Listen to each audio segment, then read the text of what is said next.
अजी, मैंने सुना है इस बार की बारिश बहुत ही जोर के होने वाली है। पिछली बार हमने कैसे कैसे करके अपनी ये झोपड़ी को मरम्मत करवाया था, लेकिन इस बार हमारे पास पैसे नहीं है। इस बार हम लोग कैसे बारिश से बचेंगे?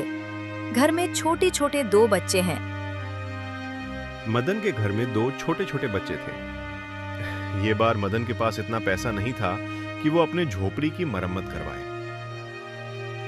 गीता, तुम चिंता मत करो, भगवान हम गरीबों को जरूर मदद करेंगे।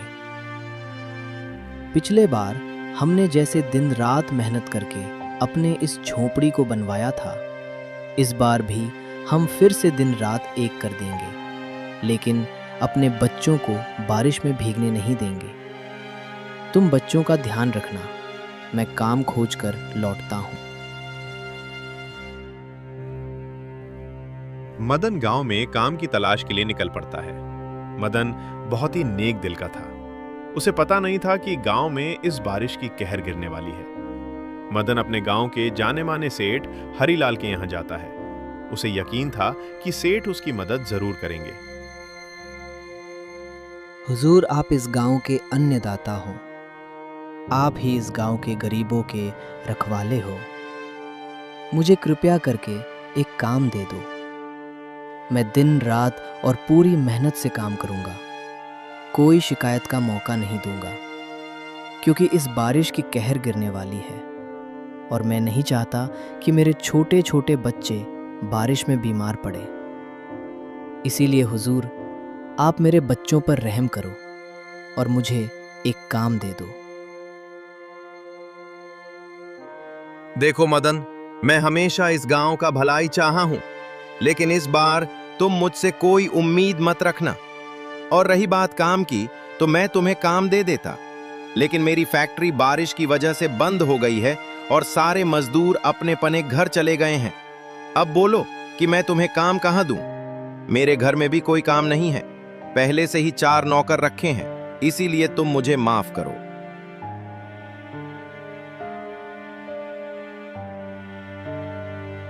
अरे मदन भैया, कहाँ जा रहे हो और इतना परेशान क्यों लग रहे हो? देखो भैया, अगर आप परेशान हो तो हमें बताओ, हो सके हम आपकी मदद कर सकें। अरे क्या बताएं बिरजू भाई, इस बार की बारिश तो मुझे परेशान करके रख दिया। पता नहीं कितनी जोर की बारिश आने वाली है, बस इसी से परेशान है।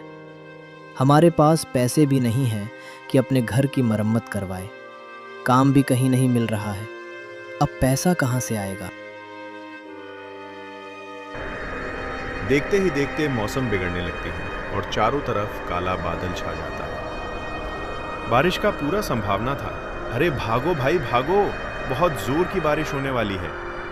बारिश के साथ साथ बिजली भी गिरने वाली है। भागो भागो।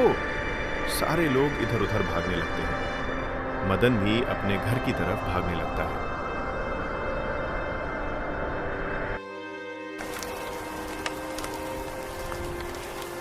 जब मदन घर पहुंच जाता है, तभी बारिश शुरू हो जाती है। अजी, आप आ गए। भगवान का लाख लाख शुक्र है कि वर्षा होने से पहले वापस आ गए, नहीं तो बारिश में भीग जाते तो आपको सर्दी हो जाती। अच्छा हुआ कि आप बच गए। हे भगवान, जरा भी तो हम गरीबों पर रहम करो। जेब में पैसे भी नहीं हैं कि घर की मरम्मत करवाए। घर में छोटे छोटे बच्चे ठंड से किकुर रहे हैं। घर में चारों तरफ वर्षा की पानी फैल रही थी। बारिश शुरू हुई। 1 घंटा भी नहीं हुआ था और मदन के घर के छत से पानी टपकने लगे थे। घर बिल्कुल टूटा हुआ था। वो तो भगवान का शुक्र है कि जोर की आंधी नहीं आई, नहीं तो मदन का घर भी आंधी में उड़ जाता। धीरे धीरे घर के चारों तरफ से पानी टपकने लगा था। मदन के दोनों बच्चे ठंड से कीकुर रहे थे। यही होता है गरीबी। जब जब कोई नया सीजन आता है, सबसे पहले उसका स्वाद एक गरीब ही चखता है। मदन और उसकी पत्नी दोनों इस वर्षा से परेशान थे। माँ, मुझे ठंड लग रही है। ये वर्षा कब छूटेगी माँ? मुझे लग रहा है कि इस वर्षा में ही बीमार हो जाऊंगा। बहुत ठंड लग रही है। कोई चादर है तो ओढ़ा दो ना। माँ, मुझसे ये ठंड बर्दाश्त नहीं हो रही है। हाँ माँ, चिंटू सही बोल रहा है। ठंड बहुत ज़्यादा लग रही है। और देखो ना माँ, वर्षा का पानी हमारे घरों में कैसे फैल रही है। तुम लोग चिंता मत करो बच्चों, इस बार वर्षा को बस झेल लो। मैं काम की अभी तलाश कर रहा हूँ। मुझे जैसे ही काम मिल जाएगा, सबसे पहले अपने घर की मरम्मत करवाऊँगा। बस इस बार अपने लाचार पिता को माफ़ कर दो। हे भगवान, मैं कितना बदनसीब हूँ कि अपने परिवार का भी।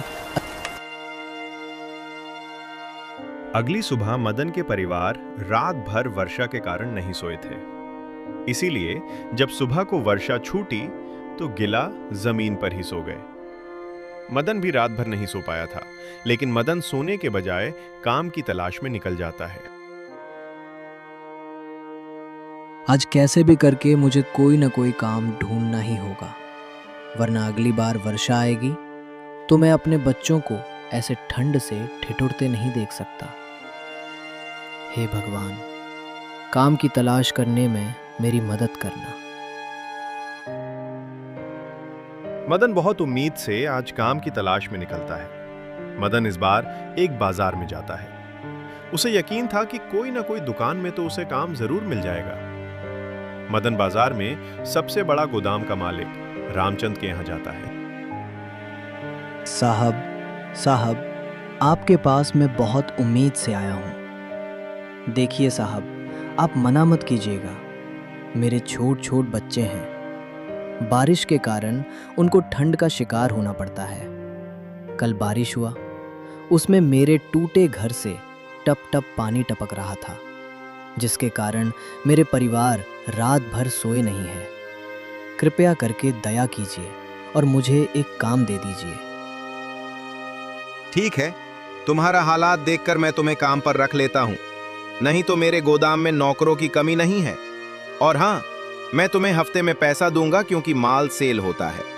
तभी नौकरों को पैसा देता हूं और तुम्हें भी वैसे ही दूंगा। तो तुम्हें कोई ऐतराज तो नहीं है?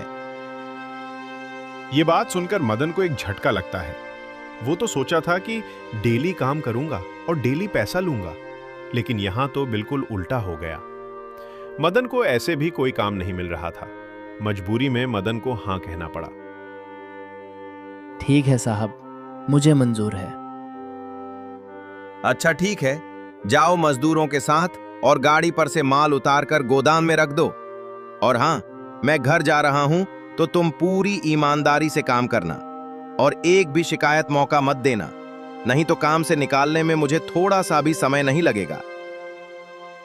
नहीं साहब, आप ऐसा मत करना। मैं आपको एक भी शिकायत का मौका नहीं दूंगा।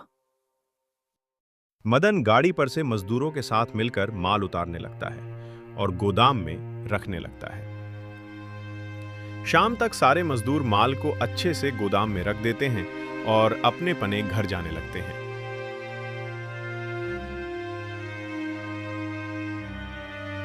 मदन भी अपने घर आ जाता है और घर आते ही उसके बीवी बच्चों उससे पूछने लगते हैं, पापा, आप सुबह से कहाँ चले गए थे?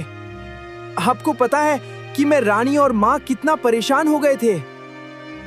हाँ जी, आप बिना बताए कहाँ चले गए थे? मैंने आपको कहाँ कहाँ नहीं ढूंढा, लेकिन आप कहीं नहीं मिले। मैं बहुत परेशान हो गई थी। एक तो ये बारिश हमें परेशान किए हुए, और आज आप भी मुझे टेंशन दिए हुए थे। अरे गीता, तुम गुस्सा क्यों होती हो? जाओ खाना ले आओ। मुझे बहुत जोर की भूख लगी है। खाना खाते समय तुम्हें एक खुशखबरी बताऊंगा। गीता फटाफट से खाना लगा देती है और मदन से कहती है, क्या खुशखबरी है जी, आप बहुत खुश भी लग रहे हैं। अब आप मुझे बताइए ना, मुझे अब सब्र नहीं हो रही है। गीता, मुझे काम मिल गया और साहब ने हमें कहा है कि बस खाली ईमानदारी से काम करना। मैं तुम्हें कभी भी काम से नहीं निकालूंगा। और गीता, वहाँ पर ढेर सारे नौकर काम करते हैं और मुझे वहाँ पर मन भी लग रहा था। अब देखना गीता, मैं अपने घर को बिल्कुल अच्छे से मरम्मत करवाएंगे ताकि बारिश में हमें भीगना ना पड़े। ये तो बहुत ही खुशी की बात है जी। अब हमारा घर भी मरम्मत हो जाएगा और बच्चों को ठंड से क्योरना ना पड़ेगा। अब बस आप पूरी मेहनत से काम कीजिएगा ताकि मालिक खुश रहें। अगर वो खुश रहेंगे तो हम भी खुश रहेंगे। हाँ गीता, तुम ठीक बोल रही हो। मैं पूरी जी जान लगा दूंगा, बाकी शिकायत का मौका नहीं दूंगा।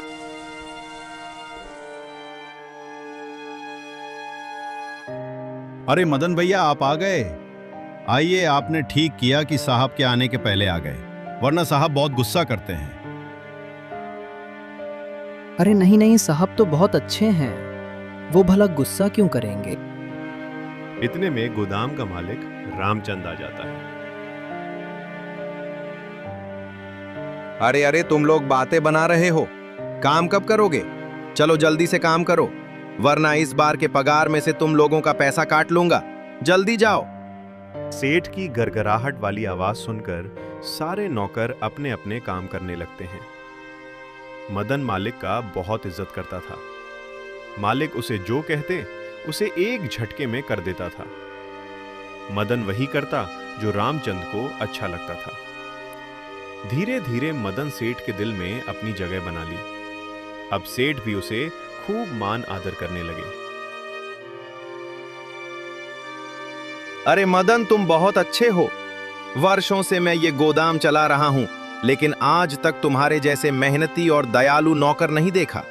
मैं तुम्हें जो कहता हूं तुम कर देते हो, और कुछ गुस्सा में कह दूं तो तुम उसका बुरा भी नहीं मानते हो। ऐसे ही काम करते रहो और खुश रहो। तुम्हें जो चीज की जरूरत हो मुझसे बोलना, मैं तुम्हारे लिए हमेशा खड़ा रहूंगा। मदन अपने सेठ के मुंह से तारीफ सुनकर बहुत खुश होता है, लेकिन इसे पता नहीं था कि लोग एक कदम आगे बढ़ाने की कोशिश करते हैं तो उसके अगल बगल के लोग उसका टांग खींचने पर तुल जाते हैं। मदन के साथ भी कुछ ऐसे ही होने वाला था। गोदाम के सारे नौकर की नजरों में मदन गिर चुका था। अरे देख रहे हो भाई लोग, मदन को आए कुछ दिन ही हुआ है और सेठ जी के दिलों पर राज कर रहा है। अगर ऐसे ही रहा तो ये उस गोदाम का मालिक बन जाएगा और फिर हम लोगों पर ही हुकूमत चलाने लगेगा। हाँ हाँ, तुम ठीक बोल रहे हो। देख रहे हो कैसे खुश हुए जा रहा है। देखो भाई लोग, इस मदन को कुछ करना होगा, कुछ ऐसा करना होगा जिसे सेठ जी खुद उसे काम से निकाल दें। तुम लोग ऐसा क्यों कर रहे हो? वह अपने मेहनत से आगे बढ़ रहा है, तो तुम लोगों को यह देखा नहीं जा रहा है? देखो, किसी को देखकर जलना नहीं चाहिए। अपना अपना मेहनत से काम करना चाहिए ताकि अगली बार हम भी सेठ जी के नजरों में अच्छा हो सके। देखो रमेश, ये तुम अपना परिवचन अपने पास रखो। मुझे तुम्हारी जरूरत नहीं है, और हाँ, अगर हमारा प्लान लीक हुआ तो सबसे पहले हम तुम्हें ही पकड़ेंगे। इसलिए तुम्हारे लिए बेहतर यही होगा कि चुपचाप जो कर रहे हैं उसे देखो। इन दरिंदों के आगे रमेश का एक भी नहीं चलता है। रमेश बेचारा चुपचाप साइड हट जाता है। अब देखते हैं कि ये लोग मदन को भगाने के लिए क्या करते हैं। शाम हो जाती है और सारे लोग गोदाम से अपने घर जाने लगते हैं। मदन भी घर चला जाता है और ये तीनों लोग गोदाम के पीछे रुके रहते हैं। उनके पीछे रमेश भी छुपा रहता है। रमेश को यकीन था कि ये लोग मदन को बदनाम करके ही मानेंगे, इसलिए इनको देखने के लिए रमेश छुपा रहता है। अगली सुबह रोज की तरह आज भी रमेश अपने काम पर निकल पड़ता है। रमेश गोदाम जैसे ही पहुंचता है, देखता है कि वहां बहुत भीड़ लगी हुई है। रमेश का मन घबरा जाता है। आओ आओ मदन, हम लोग तुम्हारा ही इंतजार कर रहे थे। आखिर तुमने अपना औकात दिखा ही दिए। आखिर तुमने ये साबित कर दिए कि किसी पर उतना विश्वास नहीं करो कि वो अपना औकात ही भूल जाए। मैंने बहुत बड़ी गलती कर दी कि तुम्हें गोदाम का दूसरा चाबी दे दिया। आज के बाद इस गोदाम में अपना दर्शन मत देना। चलो जाओ यहां से, वरना मैं तुम्हें चोरी के इल्जाम में जेल करवा दूंगा। लेकिन क्या हुआ सेठ जी? मुझ पर क्या चीज का गुस्सा उतार रहे हो? मेरी क्या गलती है? आखिर ये तो बताओ। सेठ जी से क्या पूछ रहे हो मदन? मुझसे पूछो। सेठ जी तुम पर कितना विश्वास करते थे और तुमने उनका विश्वास को तोड़ दिया। अगर तुम्हें पैसों की इतनी ही जरूरत थी तो उनसे मांग लिए होते, वो तुम्हें भीख में दे देते। उनके गोदाम से चावल की बोरी चुराने की क्या जरूरत थी? क्या मैंने गोदाम से चावल चुराया है? या आप लोग कैसी बातें कर रहे हो? इतना नीच काम मैं सपनों में भी नहीं सोच सकता। सेठ जी, आपको कोई गलतफहमी हुई है। मैंने कोई चोरी नहीं की। मुझे फंसाया जा रहा है। देखो देखो गोदाम के भाई लोग, इसे कोई फंसा रहा है। ये क्यों नहीं कह रहे हो कि तुम्हें इस गोदाम का मालिक बनाना है क्योंकि तुम्हें पैसों की जरूरत है? और मालिक आपको पता नहीं है, ये आपकी जान भी ले सकता है ताकि आपके गोदाम का मालिक बन सके। इसे धक्के मार के यहां से भगा दी मालिक, नहीं तो आपको तो ये मरेगा। इस साथ ही हमारा रोजी रोटी भी छीन लेगा। फिर सारे लोग मदन को वहां से भगा देते हैं। रमेश को यह सब बहुत बुरा लग रहा था, लेकिन वो कुछ कर भी। बेचारा मदन निराशा मन से घर लौट रहा था। अब मदन को जो पैसा मिलने वाला था वो भी नहीं मिला। अब वो अपने बच्चों से जो वादा किया था घर की मरम्मत करवाने की, वो कैसे करवाएगा? इतना मदन सोच ही रहा था कि इतने में मौसम बदलने लगी और तेज हवाएं और बादल छाने लगी। एक तो मदन को काम से भी निकाल दिया और ये बारिश भी उससे खिलवाड़ कर रही है। देखते ही देखते बहुत तेज की बारिश होने लगती है। हे भगवान, मुझे जल्दी से घर जाना होगा, नहीं तो मेरे बच्चे और पत्नी इस बारिश में भीग जाएंगे। क्या भगवान आप भी मेरे साथ ऐसा कर रहे हैं? मदन जैसे ही घर पहुंचता है, देखता है कि जहां पर उसका घर था वो बिल्कुल खाली हो चुका है और उसकी पत्नी और बच्चे एक पैर के नीचे छुपे हैं। मदन द्वार कर अपने बीवी बच्चों के पास जाता है। आंधी तेज होने के कारण मदन की झोपड़ी उड़ जाती है।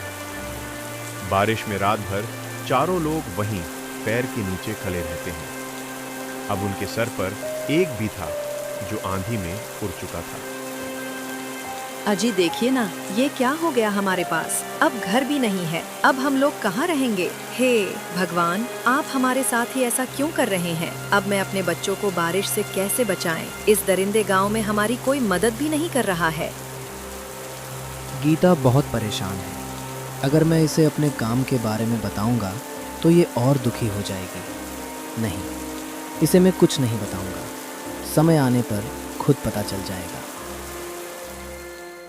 सुबह हो जाती है। रात भर बारिश में खड़े रहते हैं। अब इनके पास रहने का कोई ठिकाना नहीं था। ये लोग गांव के चबूतरे पर ही जाकर बैठ जाते हैं। इधर पीछे से रमेश सब देख रहा था उसे।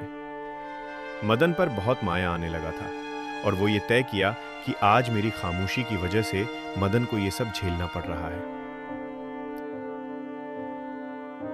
अगर मैंने उस दिन सेठ को सारी सच्चाई बता दी होती तो मदन को आज ये दिन न देखना पड़ता।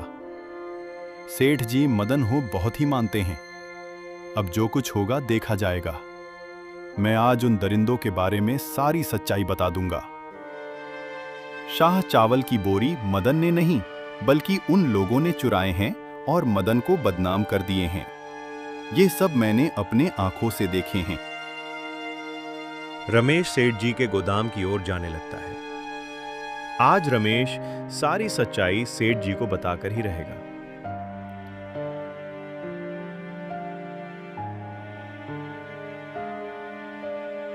सेठ जी, मुझे माफ कर दीजिए।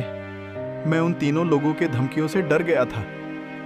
गोदाम का चावल मदन ने नहीं बल्कि उन तीनों ने ही चुराया है। उनका मकसद था कि मदन को इस गोदाम से निकालने के लिए, और ये सब मैंने खुद अपनी आंखों से देखा था।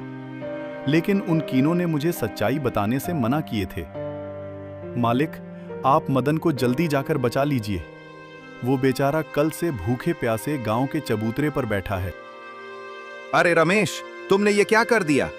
मुझे पापी बना दिया। चलो जल्दी। मदन बेचारा यही सोच रहा होगा कि मालिक मुझ पर विश्वास नहीं किए। दोनों लोग मदन के पास गांव के चबूतरे पर जाने लगते हैं।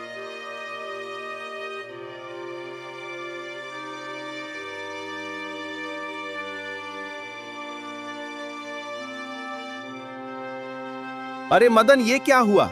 तुम ऐसे पूरे परिवार के साथ गांव के चबूतरे पे क्या कर रहे हो? तुम्हारा घर का क्या हुआ? मालिक, कल जो बारिश के साथ आंधी तूफान आया था ना, उसी में मेरा झोपड़ी उड़ गया। इसीलिए अब हम लोग सड़क पे आ गए हैं। अब हम लोगों के पास रोड पर रहने के सिवा कोई चारा नहीं है। सेठ जी। अरे मदन, ऐसा मत बोलो। मैं तुम्हें एक घर दूंगा। अब तुम यहां नहीं रहोगे। मुझे तुम्हारे बारे में रमेश सब कुछ बता दिया। तुम बिल्कुल निर्दोष हो। गोदाम से उन तीनों बदमाशों ने चोरी की थी। तुम्हें अफसाने के लिए उनको तो मैं बाद में देखूंगा। पहले तुम्हें एक घर दे दूं। मदन की ईमानदारी और नेक दिल की वजह से आज उसे एक घर भी बना बनाया। सेठ ने रहने को दे दिया। अगर ईमानदारी और नेक दिल रखोगे तो कितनी भी खराब परिस्थिति क्यों आ जाए, ऊपर वाला आपकी मदद जरूर करेंगे। आपको ये कहानी कैसी लगी? कमेंट में अपनी राय जरूर दें। धन्यवाद।